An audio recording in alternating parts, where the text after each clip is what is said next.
Welcome back. Amid all the charges and countercharges over the body count in Gaza, one thing seems clear: more Palestinian children have been killed than Israeli soldiers. The United Nations Office for the Coordination of Humanitarian Affairs reports that as of yesterday, 408 children had been killed. That's more than the 221 Israeli soldiers that have died in military operations over the past 8 years.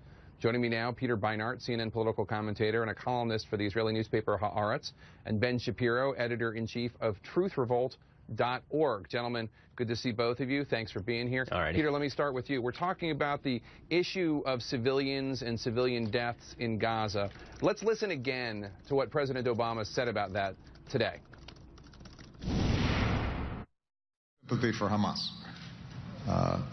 I have great sympathy for ordinary people who are struggling within Gaza. The president also reiterated the right of Israel to defend itself against rocket attacks. What did you make of his comments today?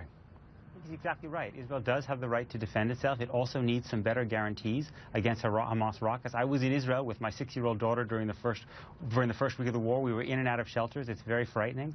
But ordinary Palestinians also need some relief from a blockade that has destroyed the Gazan economy and actually helped Hamas.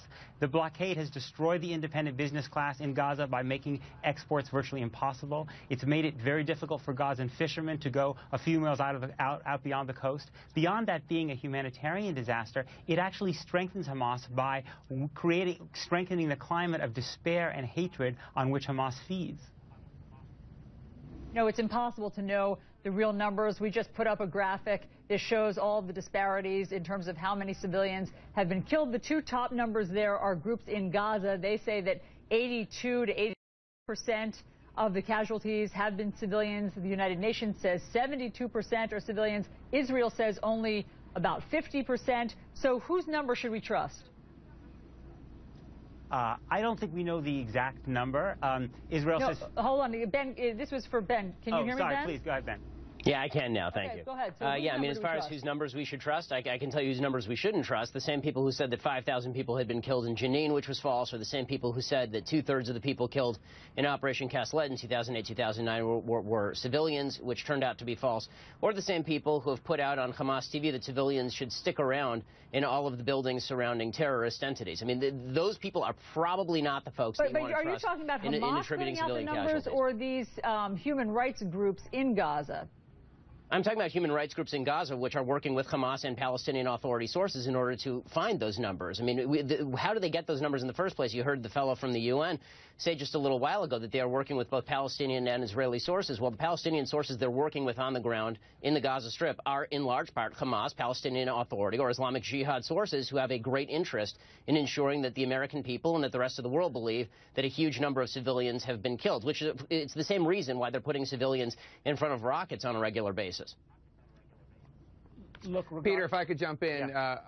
I just wanted to ask, I'm interested in your thoughts on this debate about who is responsible for the deaths of these innocent Palestinians. Obviously, Israel carrying out the military campaign, some individuals, some critics saying it's disproportionate, not as accurate as it should be. And then you do have evidence that Hamas, or at least militants in Gaza, are firing from population centers, firing from adjacent hospitals. Do you think that it's fair to blame Hamas for the deaths of Palestinians in Gaza?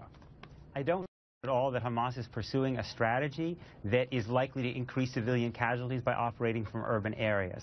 I think Israel is bombing an area which is very, very densely populated with some weapons that are not all precision weapons, and so it's inevitable that a lot of innocent civilians are going to die. And regardless of the number, you know, the Talmud says that whoever destroys a single human life, it is as if he destroyed an entire world. So I'm not so interested in the specific numbers. What interests me is, was there a political strategy that could have been pursued against Hamas that would have made so this war would not have been possible? What I find most tragic is that when you have peaceful, nonviolent resistors in the West Bank.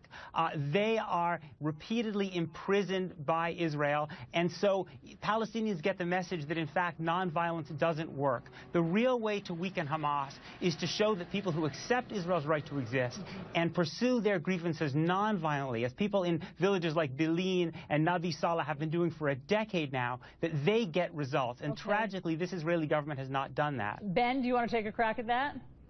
Sure. I mean, the nonsensical idea that Hamas is firing rockets because somehow they're mad about imprisonments in the West Bank, or that they would stop firing rockets if Israel were to release the prisoners that it holds is nonsensical and idiotic. In fact, Israel has just done multiple prisoner releases with regard to terrorists vis-a-vis Israeli soldiers, and that has not seemed to quell anything with regard to Hamas. When Israel pulled out of the Gaza Strip in 2005, that launched the election of Hamas and then further violence. The idea that if Israel makes more and more concessions, that will somehow not embolden Hamas as opposed to creating a movement against Hamas, that has not been proved by history in any way, shape, or form. Peter always finds a way to ensure that Israeli policy is somehow responsible for rockets falling on Israeli cities when it's really Hamas doing the firing. I'm actually talking about Palestinians who protest nonviolently in conjunction with Israelis. I mean, the irony to me is that actually Ben and Hamas have an enormous amount.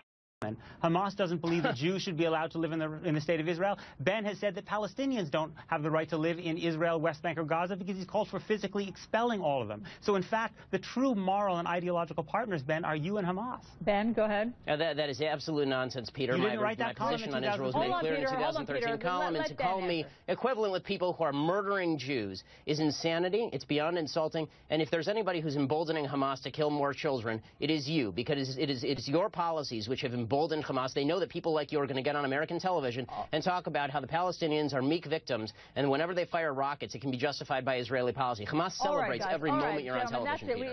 It's impossible to have this conversation, obviously, without some level of inflammatory rhetoric. But we thank both of you for your perspective on this. Ben Shapiro, Peter Beinart, and Jake, thanks so much for being there in Jerusalem. We'll see you tomorrow.